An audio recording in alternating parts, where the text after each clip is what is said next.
తెలంగాణ రైతులందరికీ నమస్కారం. Welcome back to our channel. 4 నుండి 5 ఎకరాల వరకైతే డబ్బులైతే విడుదల చేస్తుందన్నమాట ప్రభుత్వం. మరో 20 నిమిషాలలో రైతు భరోసాకు సంబంధించి 3 ఎకరాల వరకైతే ఇప్పటికైతే పడ్డట్టయితే తెలుస్తుంది. మీకు ఇంకా ఎవరికైతే డబ్బులు పడలేదో వారికైతే మార్చి 31లోగా 5 ఎకరాల నుండి 6 ఎకరాల వరకైతే విడుదల చేస్తుందన్నమాట ప్రభుత్వం. అసెంబ్లీలో అయితే చాలా తీర్పుగా అయితే మనకైతే వివరించడం అయితే జరిగింది. చాలా స్పష్టంగా కూడా ఈ యొక్క సమాచారం అయితే మీకు అందరికీ ఎంతో యూస్ఫుల్ అయితే అవుతుంది. ప్రతి ఒక్కరైతే రైతులకైతే ఉపయోగపడాలి కాబట్టి ప్రతి ఒక్కరైతే కిందనైతే ఒక లైక్ బటన్ అయితే ఉంటుంది. లైక్ చేసి తప్పకుండా అయితే ఛానల్ని సబ్స్క్రైబ్ అయితే చేసుకోర్రి. రైతులకు పంట పెట్టుబడి సాయం అందించేందుకు అయితే రాష్ట్ర ప్రభుత్వం కొత్త అప్డేట్ అయితే ఇచ్చింది.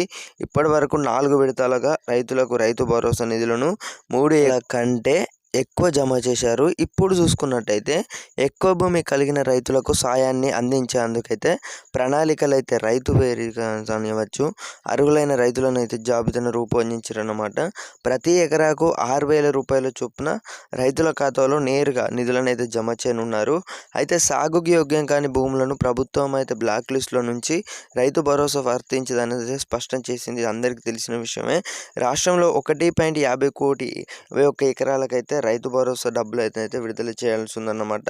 ఇళ్ళనైతే ఇన్ని ఎకరాలు ఉండగా ఇప్పటికే చూసుకున్నట్టయితే 4 విడతల వారీగానైతే విడుదల చేసిందన్నమాట ప్రభుత్వం.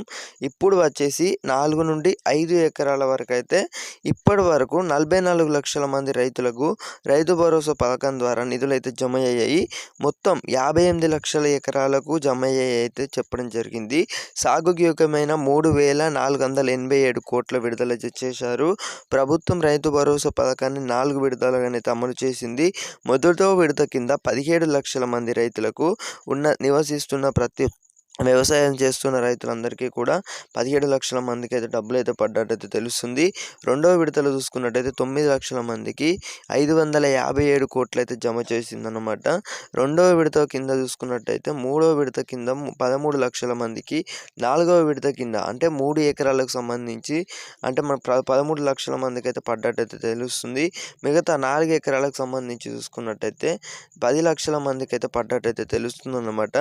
ఇప్పుడు చూసుకున్నట్టయితే 5 ఎకరాలకు సంబంధించి 9 లక్షల మంది రైతులకు సుమారు 1000 కోట్లు అయితే ఖర్చు ఉండటంతో అయితే బడ్జెట్ అయితే అన్ని రంగాలలో అయితే ఇప్పటికీ మనకైతే ప్రభుత్వం అయితే అన్ని రంగాలను అయితే రైతు భరోసా అయితే ఏర్పాట్లు అయితే చేసినట్లయితే తెలుస్తుంది. అసలు ఒకటేసారి అయితే విడుదల చేయాలన్నమాట. మనకి ఏదైతే జిల్లాల వారీగా కానివ్వచ్చు, మండలాల వారీగా కానివ్వచ్చు అలానైతే విడుదల చేయడం అయితే జరుగుతుంది. కాబట్టి కొంచెం ఆలస్యమైనా కూడా ఈ మార్చి 31లోగానైతే మీ అందరికీ కూడా డబ్బులు అయితే పడడం అయితే జరుగుతుంది. సో ఎవరు కూడా కంగారు పడాల్సిన అవసరం లేదని అయితే ప్రభుత్వం అయితే చెప్తుందన్నమాట. సో ఈ యొక్క ఇన్ఫర్మేషన్ ఉద్దేశం అన్నమాట రైతు భరోసాకు సంబంధించి.